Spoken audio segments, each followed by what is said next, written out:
Hey everyone, and welcome to the first day of the Year of the Man Summit 2022. If you don't know me, my name is Elise Micheals. I'm a men's mental health coach, and for the last 2 years, I have been focused on helping men find purpose and passion by healing their subconscious trauma. And I created this summit as a way to give back to men, to give them more tools, more resources, and access to mental health services despite the adversity they face when it comes to mental health. So we have 7 days, 7 creators who have come together to bring you this summit for free. I'm not paying the content creators. They're doing this out of the goodness of their heart. Some of them have been doing this for a long time. So I appreciate them. I'm so grateful for them. And I'm so happy that you guys could join us tonight. And remember, if you want to ask the creators questions, please make sure to join VIP. You get backstage access. You can, get to access as creators for like a very low cost. So other than that, this summit is specifically designed to help men become better fathers, spouses, and men. There's no other summit like it, and we are super excited to have you here tonight. So we are bringing the first night, Mr. Jerry Sauceda, to the stage. Jerry is a man of faith, a leader in his community, and most recently, a DJ. And I brought Jerry in to speak with you guys because he's someone who I hope can bring you hope. Because when we're going through the dark night of the soul, a twist in our life, when things are really low, what we really need is some hope that things can get better for us no matter where we're at. And Jerry is actually a client of mine, and I was lucky to go through that dark night of the soul with him. So I've personally witnessed his transformation, and I had to bring him on here today to share with you guys his story. So I'm going to hand it over to Jerry to share his story. I'm going to do a little Q&A with him myself, and then we're going to have the VIPs be able to ask questions. So thank you guys so much, and over to you, Jerry. Yes, Elise, man, I am so pumped, fired up, and man, to see everybody from all over literally the world logging on. I'm just excited because I know what kind of impact it's had for me. So first, I want to ask you guys, and if you love the work that Elise is doing, drop a 1 in the chat box. I know for sure, like that is me, no doubt. Since I got introduced, started following her content on LinkedIn a little over a year ago, man, it has just like set a fire in my soul. And as I go through sharing my story here, she has been a tremendous part of that. So man, look at that, fan love here for Elise. So thank you, Elise, for everything that you were doing to help men, for sure. So, as Elise mentioned there, deep inside of me, I've always been a DJ, had a passion for music, and absolutely love that. And I really feel like music is one of those universal languages that we can all connect to in some shape or form, like we love it. And so I wanted to open this up and actually share just a small lyric by one of my favorite lyricists, a guy named NF. And he's actually a rapper, but there's a song of his that is called Mansion, and it's very deep and mental. And so the lyrics in it say, actually, my mind is a house with walls covered in pain. See, my problem is I don't fix things. I just try to repaint, cover them up like it never happened. Say, I wish I could change. Are you confused? Come upstairs and I'll show you what I mean. This room's full of regrets, just keeps getting fuller, it seems. The moment I walk in, it is the same moment that I want to leave. I get sick to my stomach every time I look at these things, but it's hard to look past when this is the room where I sleep. And guys, man, I can tell you this, when I hear lyrics like that, it's like almost an internal expression. I'm like, man, is he reading my mind? Has he lived my life? And so I really bring that up because, one, you're not alone. As a DJ, I know like there's a common connection through music, and as men that there's probably some way that music has connected with you. You've heard lyrics that have just expressed things that you're not able to express yourself. So I wanted to share that with you just as we begin, because I feel it speaks so much in talking about my own story. So I feel like we fast forward by looking back.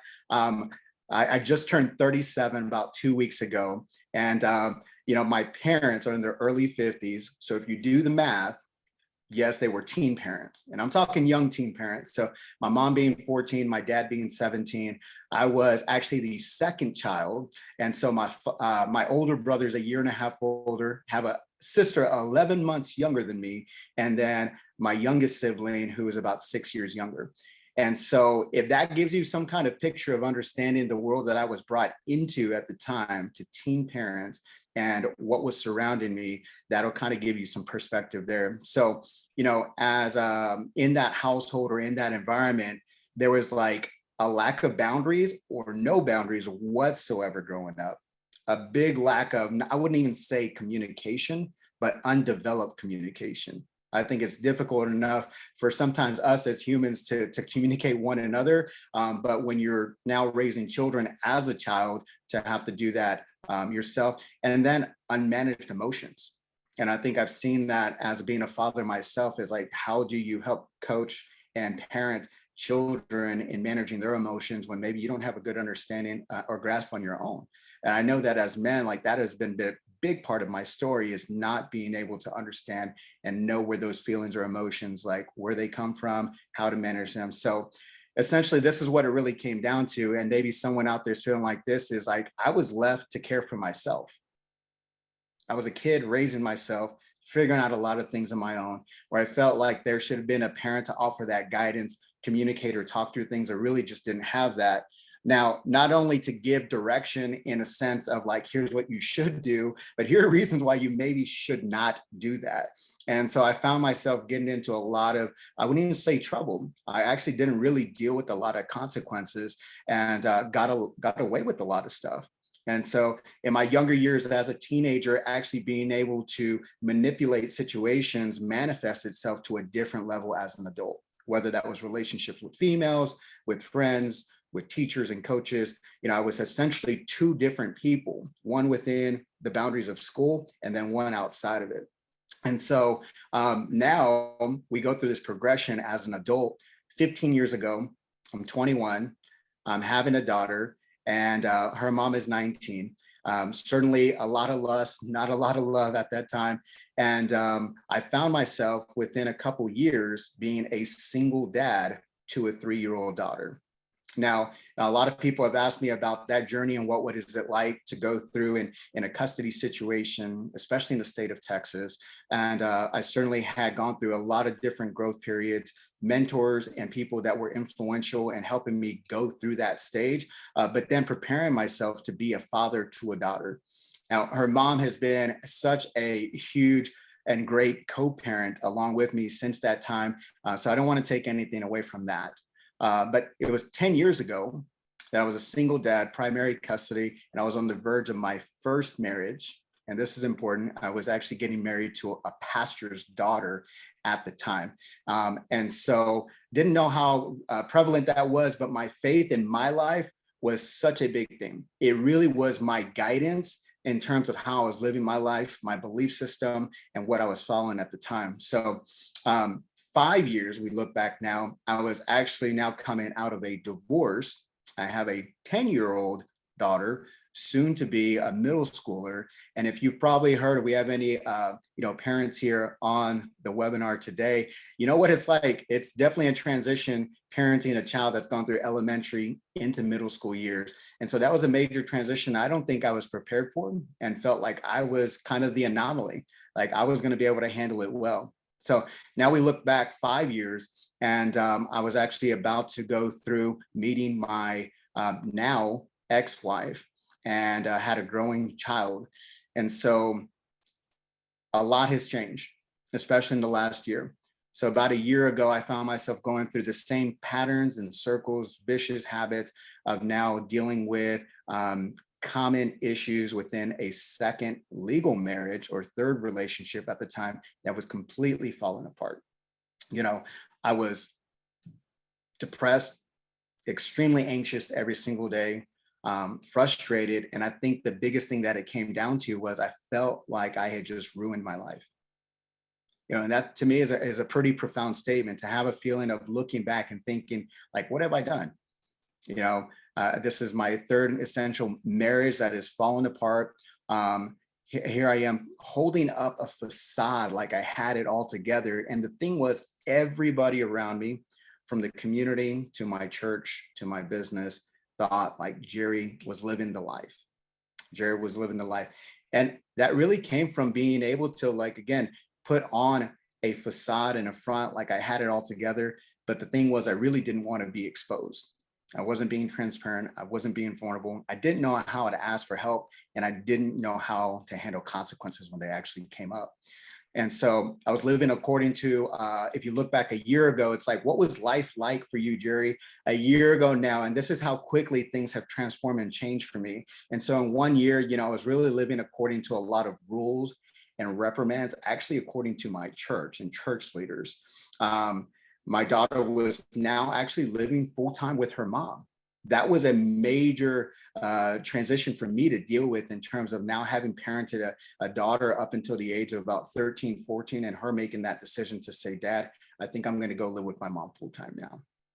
And there may be men that are actually on here. If you're a parent, maybe you're in a split household, you're in a situation that you've dealt with and you don't know how to handle that. I've had to help manage my emotions and going through a major change like that. And so I was still trying to make my life work essentially for everybody else until it didn't, quite frankly. So, what was the turning point? It was about May of last year that it was actually my pastor. We're sitting in a meeting going through this intensive counseling session with me and my wife at the time, where he actually said, there is no help for you, Jerry. But I actually listened to myself. If you're taking notes, which I would highly encourage, maybe you're journaling there, but I will share this with you. There is a significant difference between what you hear and what you listen to. And at that choice, I actively made a decision that, what he was saying is something that, not as a matter of being defined or not wanting to hear, but my conviction within me, my intuition, and honestly, from my belief system, the spirit was telling me was that's not something that I believe and that I was going to listen to. Now, it was about that time that actually I decided to invest in myself in ways that I'd never done before. I hired Elise as my men's coach at that time. And this is where we were at. Being able to say, I'm ready to break those patterns, have a better understanding of how I'm contributing to that. And I have just done with feeling like I have wasted my life. And so one of the things that Elise helped me understand was they had helped me in basically doing a big favor for me. And the thing was, they made hard decisions for me that I wasn't willing to make for myself. So if you can picture this, I was excommunicated from my church. They actually advised and recommended my wife to separate from me, which ultimately led to a divorce. We were pretty amicable in, and then I almost lost my business during that time as well. So the realization was that we get to choose this path of what is hard for us. So, that was something that I always ran from, were difficult situations and not wanting to deal with that. And maybe you can attest to that too. If you're sitting there feeling like, I know that there's decisions that I need to make, that there's difficult things in my life that I don't want to face or deal with. And that was kind of where we were at a crossroads of, those hard things will be decided for you, or you can decide them on your terms. And so I was really going to take control of my life and what that looked like. So as we did the work, one of the very first questions that Elise asked me, and so I've been an athlete my entire life and love wanting to pursue coaching, and actually looked at being a coach and teacher myself growing up. But she just said, are you willing to do the work? Are you willing to do the work? And maybe ask for you guys, drop the word work, make it very apparent, putting it out there. Like, if hey, you're willing to put in the work. Maybe you're here today in this session because it's time to put in the work, face and deal with those things. So what does that look like? What does work look like? And so beginning one of those things, it can be very fearful and scary, but it was actually facing a lot of my fears. And that I defined it, and I think it's so easy for the world to say, is like, fear is here and Jerry is here. It's me versus you. And I actually felt like, my epiphany was kind of like, it's my fear that actually belongs to me. We're on the same side. Simply what I'm doing is deciding to press in and no longer run from that. And so that would be a major encouragement that I would share with you guys, is that it's not you versus fear. It's making a decision now to just look at the man in the mirror. And accountability, I strongly believe, begins with self-accountability, the preparation to do the work. And knowing that I can't change anything that I wasn't willing to confront.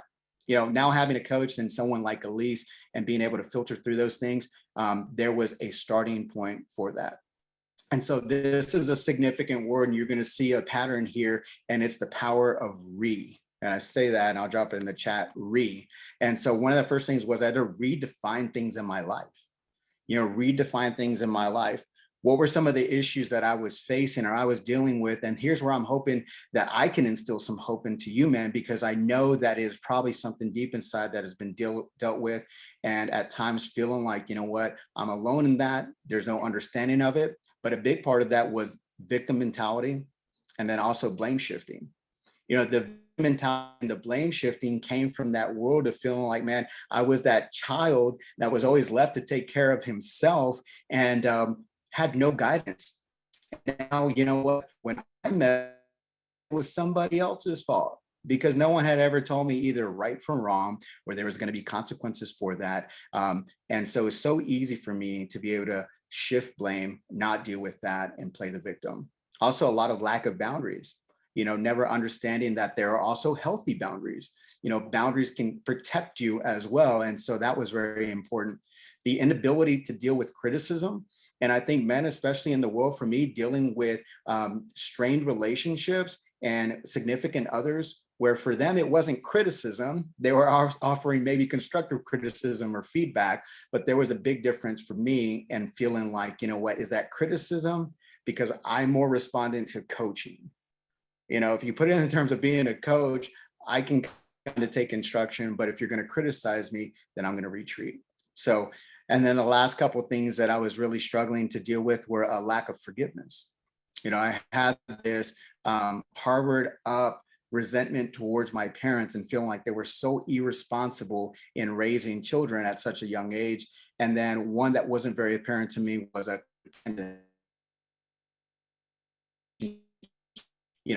everything that I had put my identity into up until this point in time was being dad. The decisions that I made and the things that I was doing and my identity was really wrapped up in being dad. So I want to pose that question to you guys. Again, if you're taking notes and maybe consider on the path that you're on, is how do you define those things in your life? People, places, your profession, and what or who do they represent? Going through work with Elise, it helped me understand like what those things that were in my life that were defined and why I was making those decisions. And so a couple of those things that I want to share that were very important to me is, and being very open, guys, like I struggle with things like inappropriate messages to women because I was seeking affirmation and I was wanting that from other sources. And the ultimate thing was, it was just like that drive and desire is like, I didn't want to like cheat on my wife physically or wasn't getting anything out of that. I just wanted to be told like, hey, like, I'm proud of you. I see you. You're a good dad. You got a good business.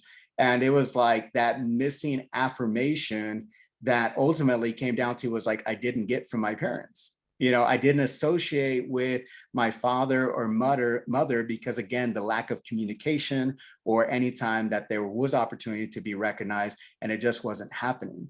And so as I was able to discover that, I could take more control over that. I could break that pattern and habit and now say, you know what, that is not a stronghold anymore. The temptation to reach out, send that message, or why am I doing that? Why do I want to go ahead and engage that individual to say, hey, let's go to lunch. Let's just have a conversation. And ultimately, I knew where I was taking that. But now I could say, you know what? The affirmation doesn't come from another woman. I know who I am, and I know where healthy affirmation can come from. And so that was a significant part of it. Again, as I mentioned, faith and mentorship had really been an integral part of my development as a young man. Did not have a really close vocal relationship with my dad. And so I had men that just poured into me, whether spiritual leaders, my pastors, and things of that sort. And I can tell you this, and this was like just a major mind-blowing moment for me, is essentially what I equated to these men representing my life were the fathers that I was looking for. I wanted guidance. I wanted that affirmation from them. I wanted some structure. I felt like I was this 35-year-old kid being able to show up at church on Sunday. And it was like I was coming home. I was seeing a father that was like pouring into me, that gave guidance, that was being able to talk to me. And I was like, man, now I associated with that. However, it also was really apparent to me that that's also why I was very disappointed when these men were human and they made mistakes and they screwed up themselves. And I kind of felt like, again, I was pushing playing the victim and saying that I was dependent so much on you in being there for me. And I was looking at them as essentially they were the father figures for me. So hey, Jerry, how was before I conditioned? one second, because you are like spitting fireballs, and I know that everybody in the chat is like lit up. They are loving this.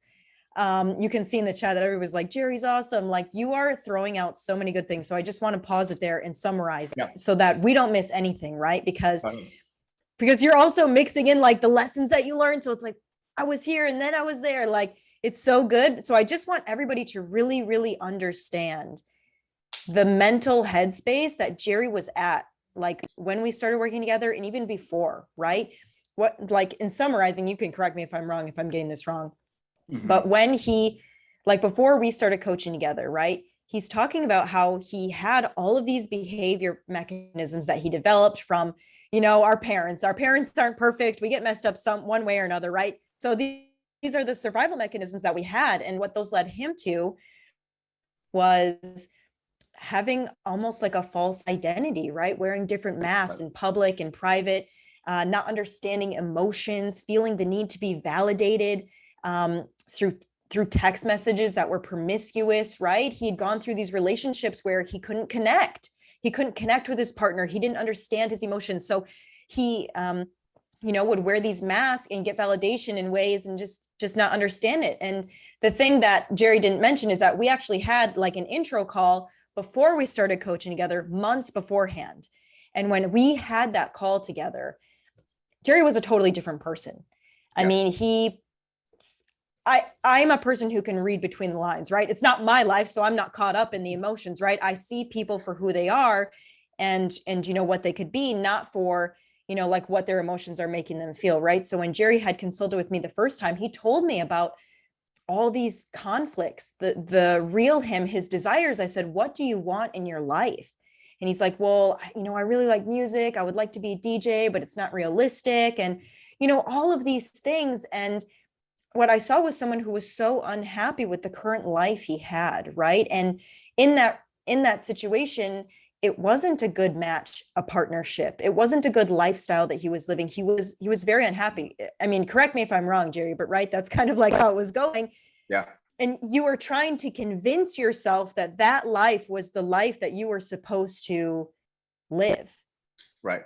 Like you were like, yeah, but this and that and this and that. And I'm like, that's not the life you want. That's why you're unhappy, like, and it's hard when somebody tells you that's not the life you want, right? Like, and you're not going to escape this pain until you face the fact that that is not the life that you want. And so months go by because Jerry said, yeah, I think I'm going to do this coaching. Months go by. I don't hear from Jerry at all because he's doing the therapy with his church and with his wife. And the thing is, it turns out exactly like how we said, right? Because when you hide the fact from yourself that this isn't what I want, it doesn't matter what you do because you can't change your heart, right? And so when me and Jerry started coaching together, he came to me when he was ready, right? Ready to make the change, ready to face himself. And one of the things that we talked about constantly was you're trying so desperately to hang on to the boat. The boat is rocking and the boat's not meant for you that you're holding on to so tightly. It's rocking because you're meant to be in a different boat, right? You're in the tornado, but the tornado is you. You're creating this storm. And the second that you just look at the storm and say, hey, you're right, this isn't for me, but it's so hard, right? And sometimes the universe just puts us in this place where it says, okay, you're not going to do the thing that you need to do, so I'm going to force you to do it anyway. And that is exactly what Jerry's talking about. This was your third divorce? Yeah. So third divorce. Yeah. He's at his church asking for help, saying, guys, I feel depressed. And they said to him, Jerry, there's no help for you. No one can help you. You have to like ask for forgiveness, right? Absolutely. Yeah. And, me hearing this, obviously my heart is breaking, but that was what Jerry needed to face himself, right? He was excommunicated from his church, something that he invested his whole life into.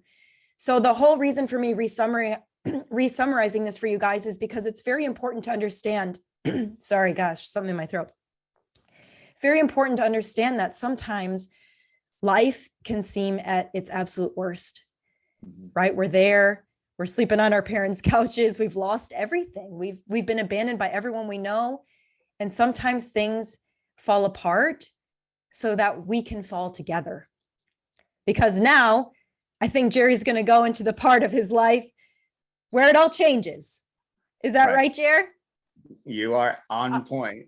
Yes. I'm sending it back over to you. So you remember, guys, he is sleeping on his parents' couch. He didn't tell you guys any of this stuff. So I hope it's okay that I'm telling you guys this. You're good. So and that's a perfect, yeah.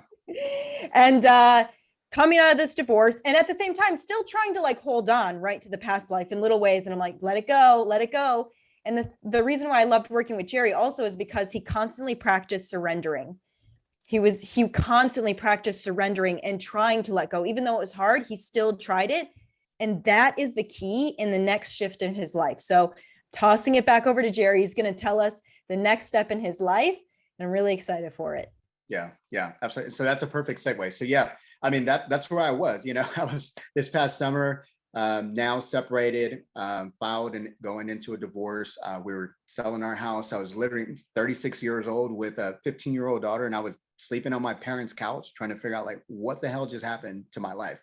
And so I want to give you guys some visuals because I really think that that's going to help you understand, like when we talk about masks. So I listed some of those masks, like the perfect father mask, the faith follower mask, the community leader mask, the corporate beast mask, which I think a lot of us might be entrepreneurs on here. And then there was the manipulative husband that was actually only manipulating himself. So we talk about the tornado. Yeah, I was creating a lot of that turbulence. So I'm going to share some of these pictures, and I think this is going to give you a good visual representation. So this was Jerry. This was the image Jerry was portraying as far as, custom suits, custom shoes, wearing the tie. And that's kind of the portrayed image that I was putting out there to my community, to my business, and it looked good, right? You can definitely filter a lot of this. And trust me, this is a very Photoshop picture right there. So, and even things like this. But I think about that. And now it go through a significant transition and deciding and saying, you know what, we're doing the hard work, facing the fears. Now I have a good understanding as to why I wear those masks, because I'm simply looking for affirmation. And I'm attaching myself to all the wrong people, all the wrong places. And it is absolutely exhausting. No wonder I'm depressed, I'm frustrated, I'm anxious. And when I'm talking depression, I tend to be a very optimistic guy. And this was the first time in my life where I felt like I was on the verge of maybe like suicidal thoughts, feeling so broken, and was just like, there's no reason to live tomorrow. And so we go through this transition. I mean, you can see some of these pictures. That was kind of like who I portrayed. And so much that I was so conditioned thinking that's who I needed to be loved, to be cared for, and to be liked. And so fast forward now, here are probably some of the most recent pictures. I've got some really great friendships. We just celebrated my 37th birthday with some of my closest friends. That's my daughter, Hadley, and myself at the gym, just feeling so much more comfortable and, our connection. And Elise shared this with me too. She said, do not be surprised as you change and transform, the people around you respond to that. And I can tell you, man, that I have seen the same transformation and growth in my daughter as she has seen me become more transparent, more open, and more comfortable in who I am. Even here, I love dancing, but I would always be so scared to dance like in public, even though I'm a good dancer, at least I think. And I was so worried and consumed by like, what do people think, right? And probably one of the most recent, but it's like, I had a passion for DJing. I share with Elise, like, it was kind of one of those things, like, I really want to pursue like music. I want to pursue entertainment. I love performing, love what music does for people. And so it was like making that transition of what those next steps were. And to share with you guys, like what that looked like, some of the most basic things that were just a great reminder. First was, I don't know how many times I'd have to share with her. And I was like, I feel like I'm in a tornado. And first things first, it was just like, breathe. I'm excited that we have a session later on this week. So you definitely want to tune in regards to how important, our physicality, even breathing, can play into just the emotion and what you're carrying or dealing with. So that was important. The journaling, being able to share my thoughts and put those on paper, just getting it out of my mind was very important. And then also getting into a very healthy routine. I knew that working out was one stress reliever for me. And I just kind of built a morning routine that I could count on, that I knew that was going to be there every single morning. And so that was extremely important as well, and being able to have that routine every morning. But I love connecting with people. Now, you probably have heard the saying before that hurt people, but I also strongly believe that heal people, heal people. And so, I knew that there's people that had been on my journey or something similar. And so I reached out to friends that were close to me and finally was able to be transparent and open about where I'm at. And the response was phenomenal.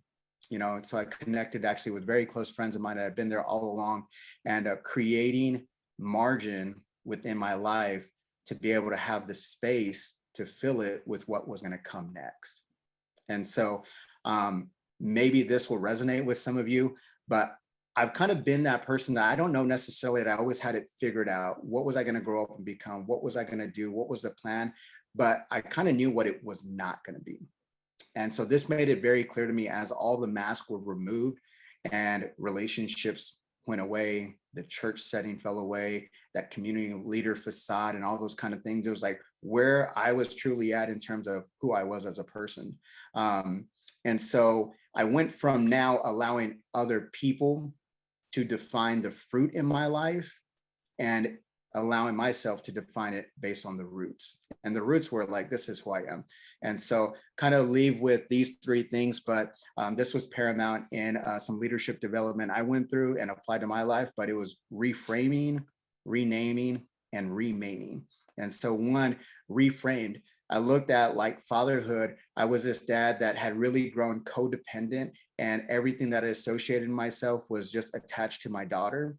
And so I had developed this codependency, and she will be out of the house in a few years. I didn't know how to manage or handle that. One of the things was I actually looked at it as like not so much a negative thing and what was being lost, but what was being gained. And so now this opportunity of exploring new hobbies, creating new friendships, and having more time for myself, that became very important. And so fatherhood and that codependency actually has now become a sort of adventure for me in rediscovering who I am as a man. So my faith, now that I knew that I was looking at leaders as kind of like they were my fathers, like that was far removed. And honestly, it becomes so much deeper rooted in just understanding that, not being dependent on other men to do things for me that I can only do for myself. So, and then my family and marriage was just seeing that my familiarity with family dysfunction is what was I was recreating over and over. So one of those places I went back first was actually asking for, forgiveness from my parents, pent up resentment. I was only doing the same thing that I was holding against them by not communicating that. And so went back, we have got one of the best relationships. Now, I have heard my father say, I love you more probably over the last 6 months than the last 37 years combined, which has been incredible. And then something very simple as far as renaming, just maybe places or things in your life that you feel like, hey, you know what, I can't get away from that, but there's no reason I can't change the name that's on that. And so I'll give you a perfect example.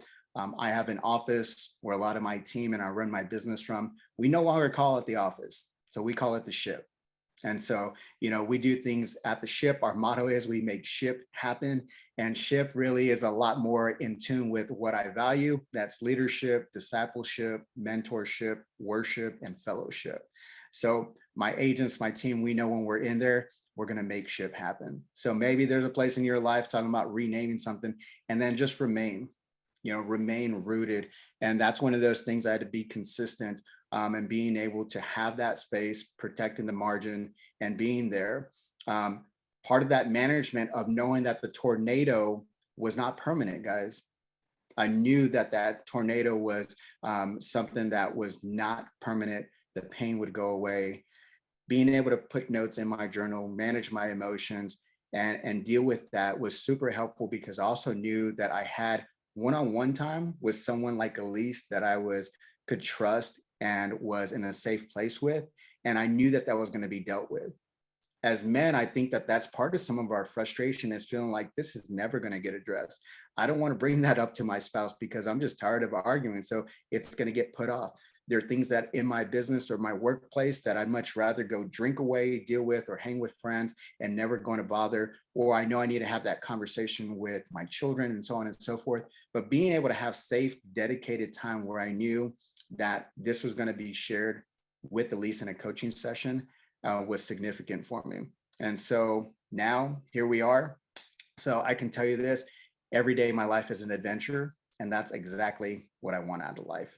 So for the very first time a few months ago, I remember messaging Elise, and I said to myself, I was like, I looked in the mirror and I said, I love you. I love you, Jerry. The good, the bad, the ugly, all the bullshit, everything that you've gone through, I would no longer regretting and feel like, man, I've ruined my life. If anything, I'm so much more optimistic about the opportunity to create the life that I love, pour back into other men and helping them get to a place of having a fulfilled life. And I want you to know, ultimately, like, you're not alone. No one else can do the work for you. But I can tell you that you're worth it. You're worth it. And that is the life that I'm living now. Not only living now, but I can see that it is already spilling over in abundance into my family, to my daughter. And vision for life is just grander and bigger than we ever thought. And so I hope you had some great takeaways from this. Elise, thank you for allowing me to share my story here on the Year of the Man, pouring into the men on the session today. Thank you.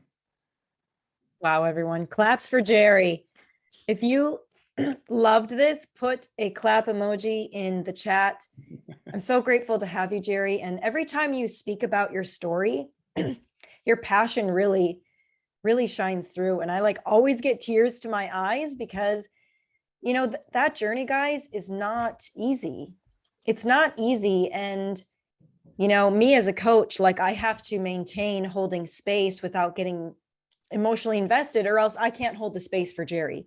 But I still witness the pain, right? And it doesn't mean I don't experience the pain like when we're off camera, right? So like everything that I hope and pray for my clients is an experience that Jerry has, right? Because now he's gone from all of that to exactly our first conversation. Jerry, he has it in his notes where he imagined what his dream life would be like. Be a DJ, traveling, fashion, all these little steps along the way. He's like, I just bought this hat for myself. I got complimented on my outfit today. You know, he stopped wearing suits. I mean, he's wearing a suit today, but he has this fashion sense where, you know, he stopped feeling like he needed to wear suits to be Jerry. And he just started being Jerry. And once he let go of all of these identities, all of the things that he thought made him a man, he became the man he was meant to be. And it turned him into a better leader, a better worshiper of God, because his faith was no longer based on validation. It was based out of the pure love in his heart and his soul. And he became a better father because he didn't depend on her validation either to be a father. Right. And so your story is always so powerful, and I absolutely love it. And I know that these men have gotten so much value from it already. So that being said, I know there are some men who want to ask you questions personally. We're going to go over to VIP now, guys, where I'm going to ask Jerry some in-depth questions. VIP people get to ask Jerry some in-depth questions. And we're going to ask the rest of you guys to head out. We'll see you tomorrow at day 2 with Dylan Sessler. And so, yeah, and if you don't exit yourself, we will exit for you. So everybody who's in VIP, please stay on. We will ask questions soon. But I love you guys, as weird and cheesy as that is. And I thank you so much, so much for coming tonight.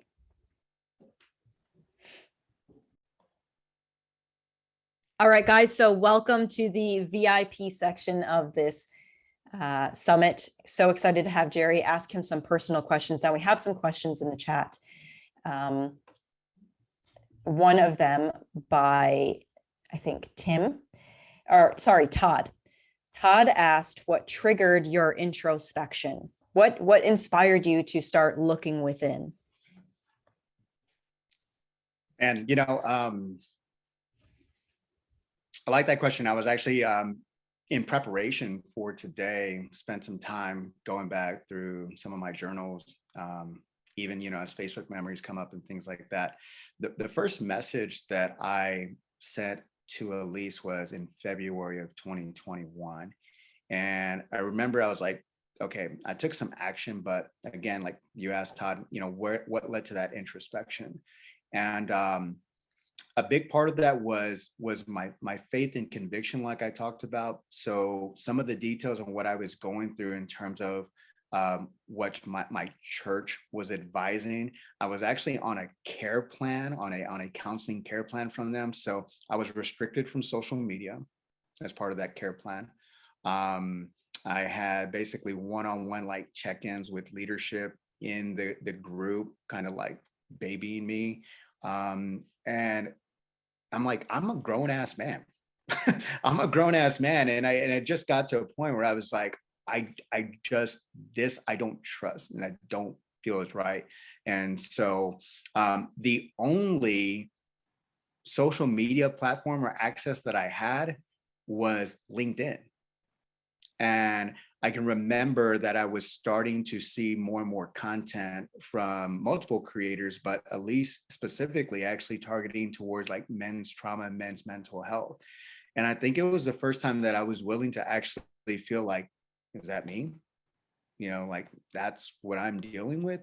And here's the thing was feeling like, okay, there's reasons or answers out there. And that's probably one of the things that's like crazy in our head, is feeling like I'm just messed up. I'm just messed up. There's no answer or reason for that. So that was a big part of that first step of saying, okay, I'm going to go ahead and reach out, ask, and then going through that first coaching call with Elise was huge, because I felt that like it did offer me some guidance and was very different than some of the counseling and programs I'd gone through, where I think maybe, I don't know, someone's probably been through that, where they just hand you off like a workbook. It's like, answer these questions in 8 weeks, you'll be good to go.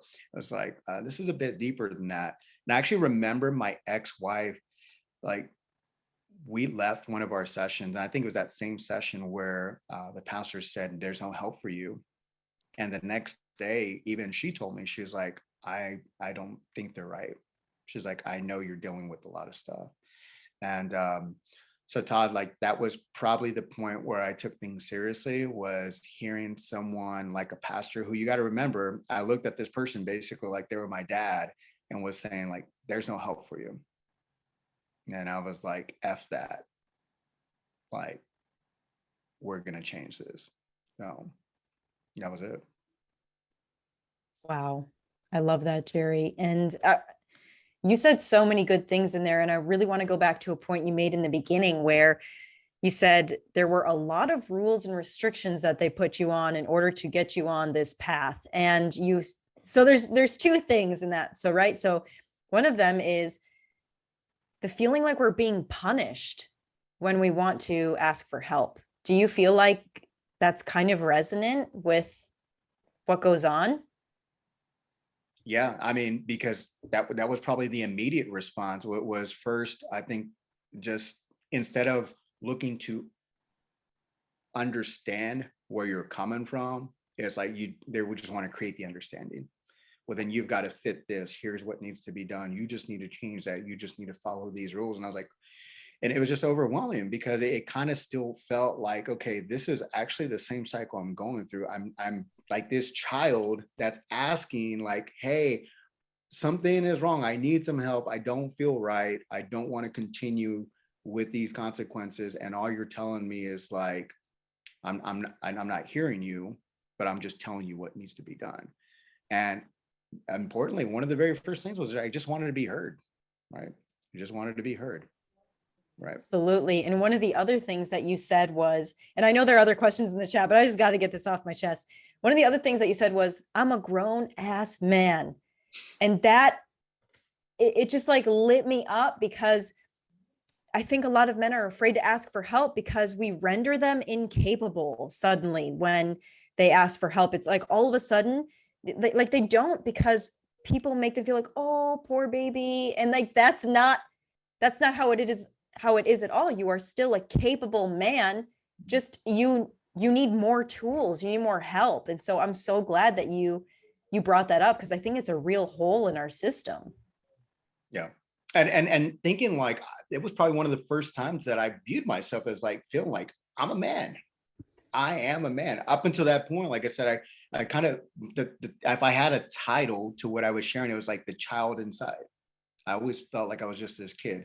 And even my ex-wife would call me Peter Pan because she's like, you just never want to grow up. It's like a big kid. And now I view that differently. I'm like, who cares? I want to be a big kid. Yeah, my life's an adventure every day. That's exactly what I want. And I love it. And the people that are in my life want that too. And it's great. Absolutely.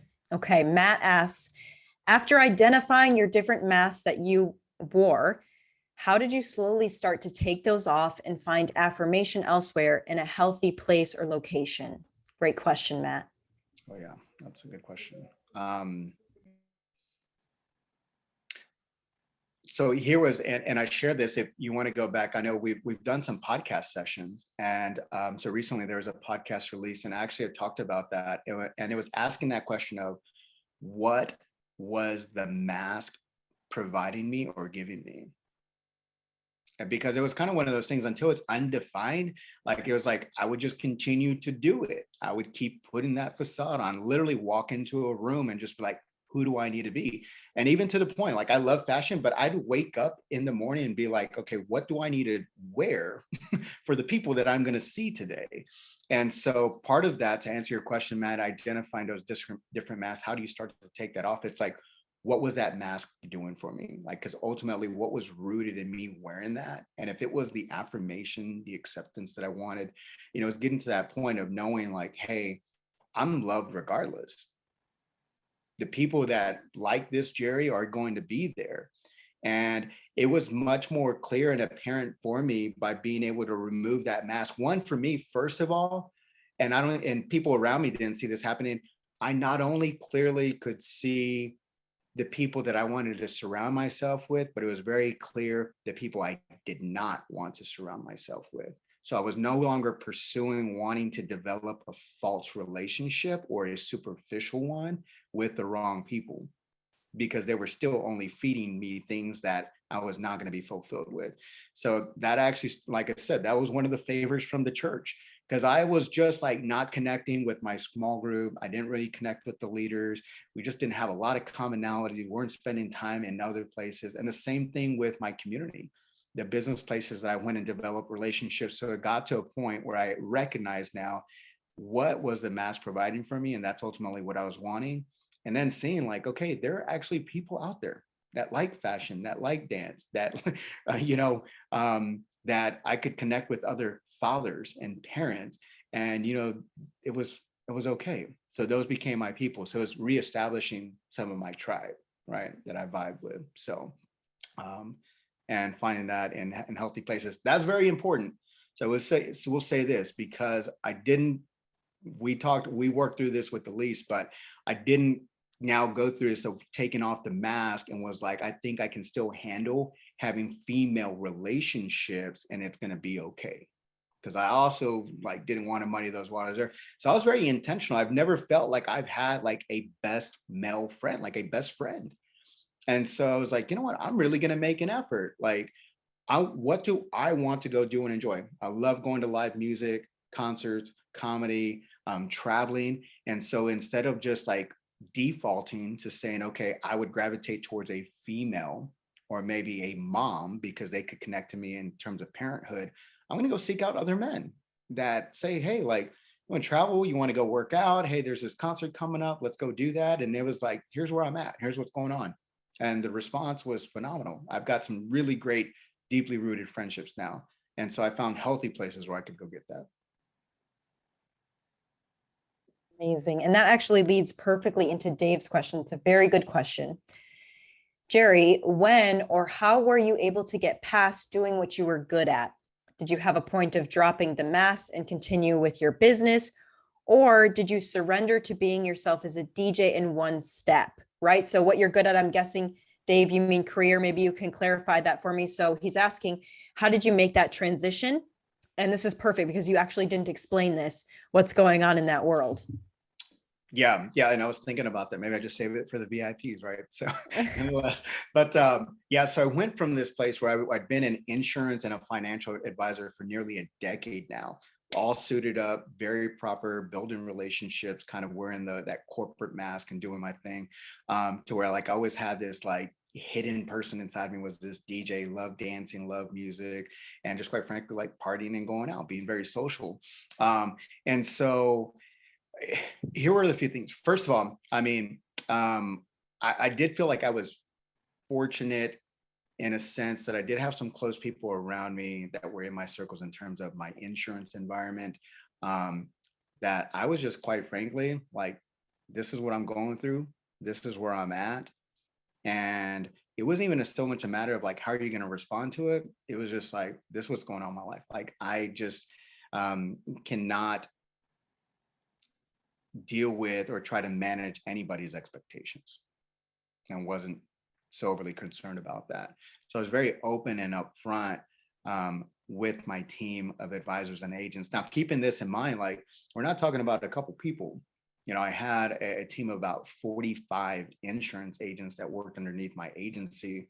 But as we talked about like healthy places too, a big part of getting past that was I also had a very clear recognition of just people that I did not work well. So it wasn't a matter of just relationship, like in my marriage wasn't working. I also had to divorce people in my workplace. And that hit me financially also, but I knew it was detrimental, like it was well worth what I was going to gain out of it. And so had to cut that away, which kept intact the people that really mattered, were close to me. So literally had to drop that. And then I got to this point, almost like what we talked about with the tornado or the boat. First, it was like creating stability in my own life, not being so overly concerned about trying to balance everything else. And, you know, also that's something that we shared and worked through was like, you know, even though you can manage or balance it all, doesn't mean it's not heavy.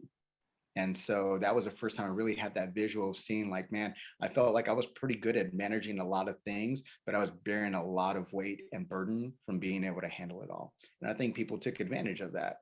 And so I just knew like there were important things I got to drop away. So cutting away people in my business relationships that weren't healthy.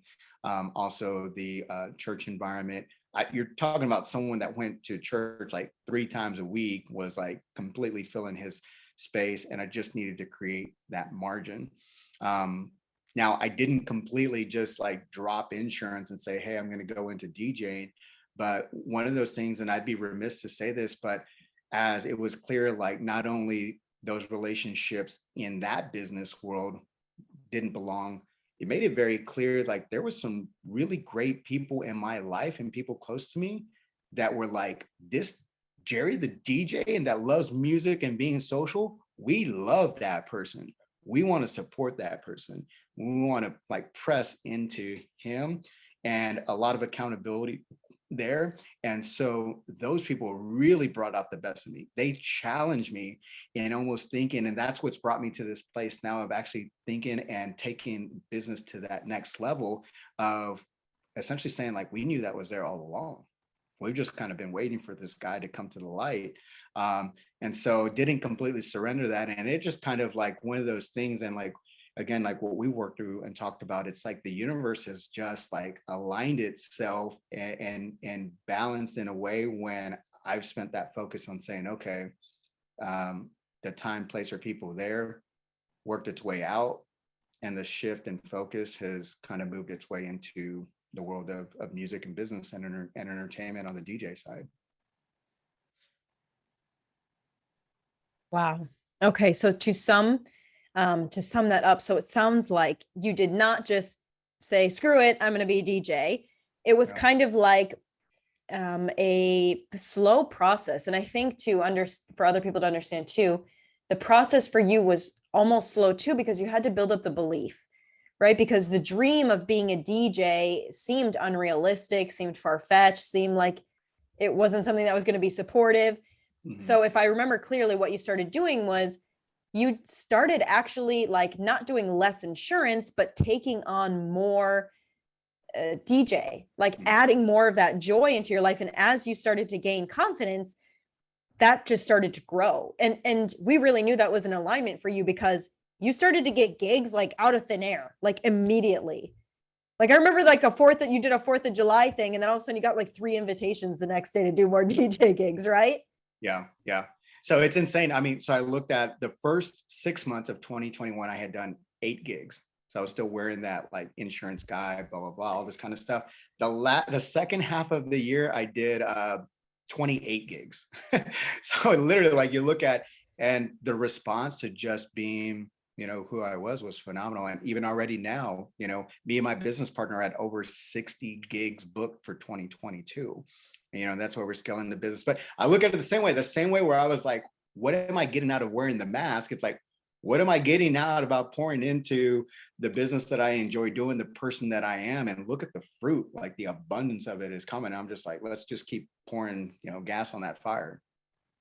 Yeah, absolutely. And something that I really want to emphasize to people who are listening to is I know that Jerry has had this massive transformation in like less than a year, right? And it's like so insane, so amazing. But I also don't want people to compare themselves to Jerry and feel like ashamed or like they're on the wrong path or like they're not doing something right if their results aren't coming as fast, right? Everybody's journey is different, and it just aligned for Jerry because that was his time, right? He has been cooking this for a long time, right? And it just so happened that he was ready mentally, physically, emotionally to just flow into those things. So on your journey, remember that your journey is your journey. And as long as you're doing the work, the fruit will come, right? Everybody's a farmer of something different. So that's my piece with that. And I think we have another question here. So let me go into it. So Jerry, you talked about growing out of the need for affirmation, but isn't it something that you can immediately change? Or what are the steps a person would need to take if it's something that has become common practice when engaging with the opposite gender? So, can you immediately change needing validation from the opposite sex, or what steps do you take then to change that? No. Well, at least, in speaking in my own situation, it was like affirmation wasn't like gender specific. It wasn't specific to the fact like, okay, I'm looking for affirmation or those words of encouragement, a pat on the back from a female. I do believe a big part of that. And here's where, so often, and this is what I struggled with. One of the first things I talked to about with Elise was like having this title from my ex-wife of like, you're a narcissist, you're manipulative. And it was like, okay, well, it wasn't that I was like feeling I was manipulating a situation where I was just targeting females. A big part of that was like because of the fact I'd been a single dad for such a long time with the daughter. A lot of the connections and friendships I had were with women, and it just became an easy place to sympathize. The other part of that, in relation to it, I also saw and recognized when a female was in an unhealthy place and was responding to that. And so I see that more clearly now and don't want to be in those situations or know like what's going to come of that. And I take that personally because I'm like, that is not only not helping me, but it's not helping that other person either. And so I think like that would be one of the first things is I didn't attach it gender specific. I just knew like that was kind of what it was rooted in the fact I needed that affirmation. I took the initiative and in working with coaching to recognize like that was not a healthy place. So that needed, and again, as the focus shifted into developing really great male friendships and best friends, like it just absorbed my time to like, you know what, I want to go do that. You know what, I filled my weekends like committing time. I was like, man, I was traveling out to, see my best friends in Colorado. I was going to Vegas with other buddies to do some gambling or hanging out or whatever the case might be. I was going to Florida for business with some of my top guys on my team.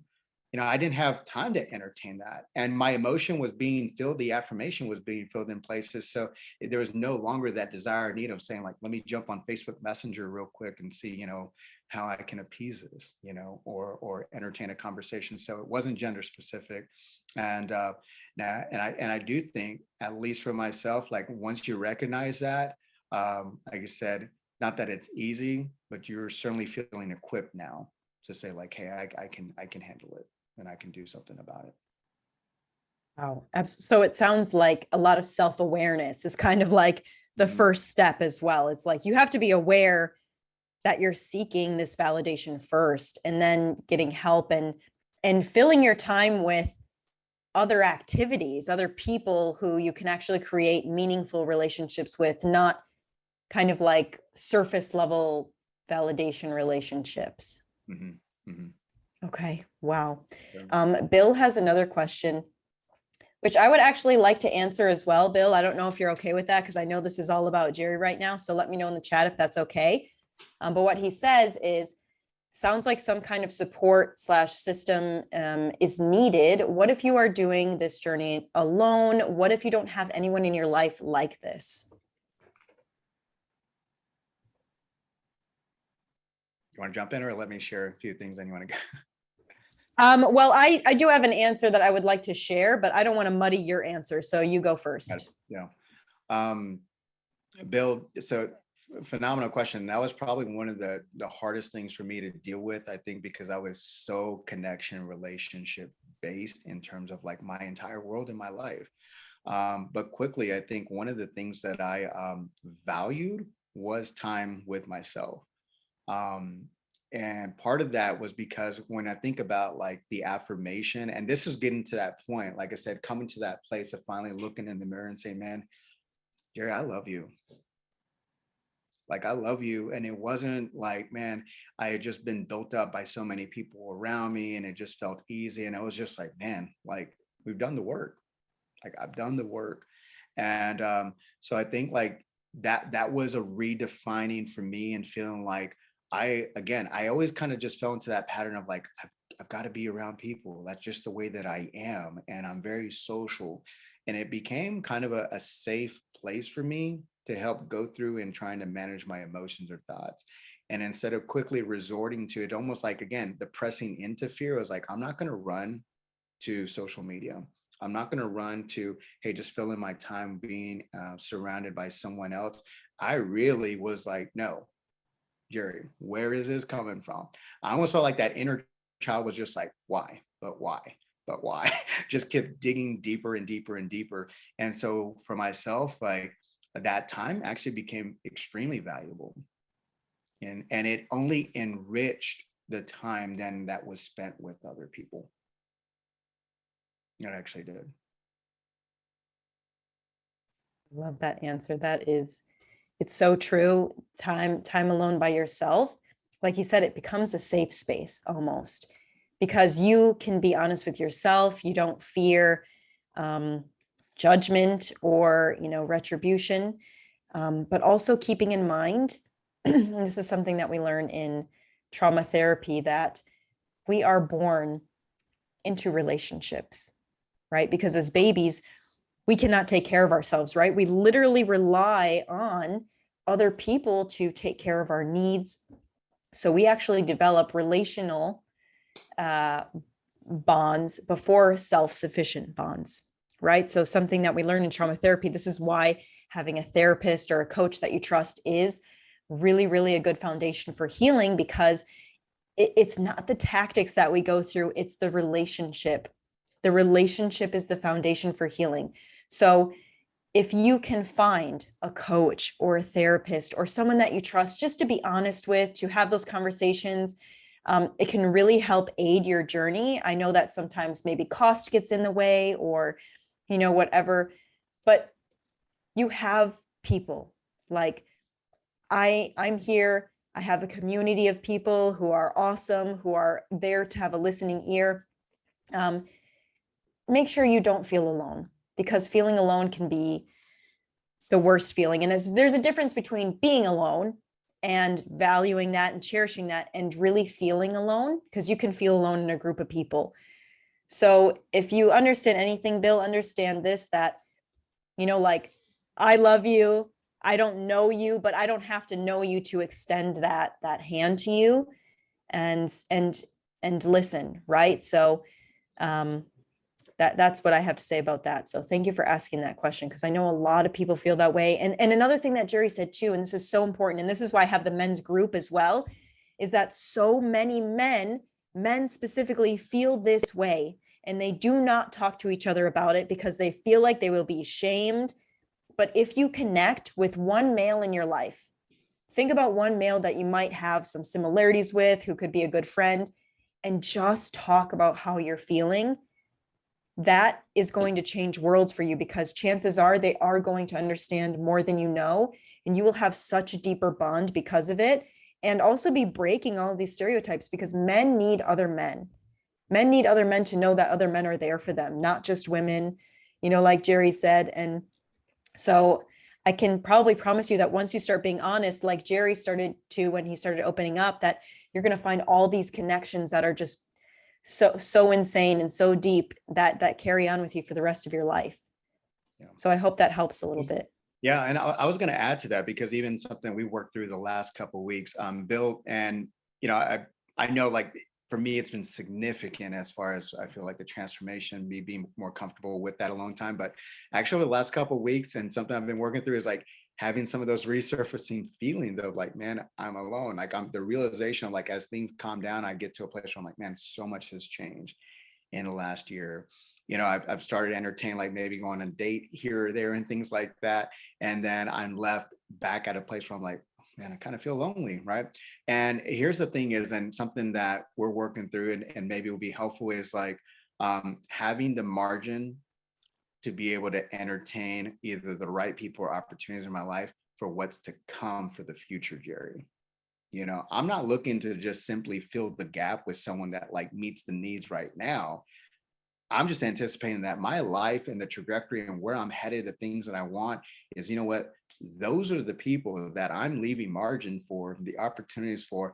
And I can tell you this, like, whether it's been in business, I feel grateful for that, because right now we're entertaining national contracts for entertainment that I was like, if we just if I didn't value my time, didn't think it was possible, that opportunity wouldn't be there.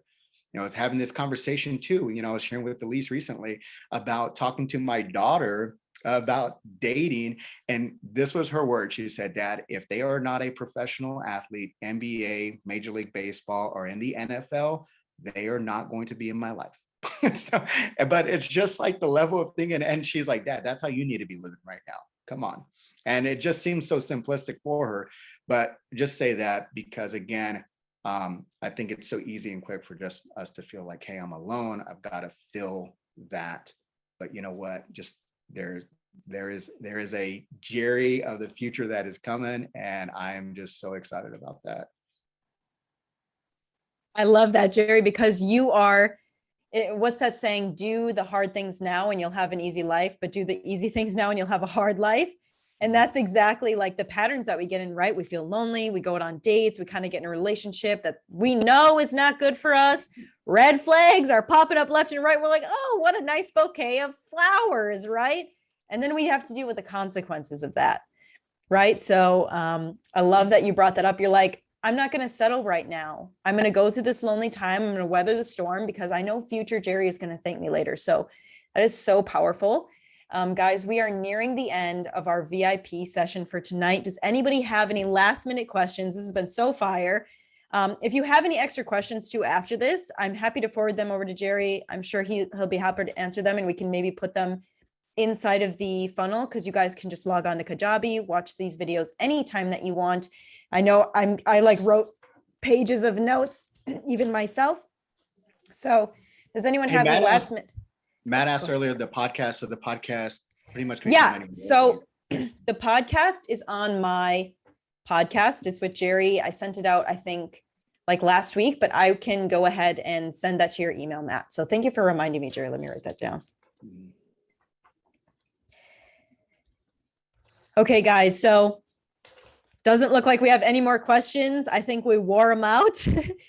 That was so awesome. Thank you guys so much for being VIP, showing up to the first night of the Year of the Man Summit. We are on a mission to change things for men everywhere. It's my personal mission to make an impact to over 1 million men this year alone. And I can't do it without you guys. You guys are the fathers, leaders, spouses that are changing the next generations, right? Like who you impact impacts other people. So don't forget the pay it forward effect. Don't forget how important your even small steps are in this world, right? We're ants in this world, but we all build, the network. So thank you guys so much. This link will be in Kajabi forever. And we'll see you guys tomorrow at the next VIP. So thanks, Jerry. Bye, guys. Thank you, guys.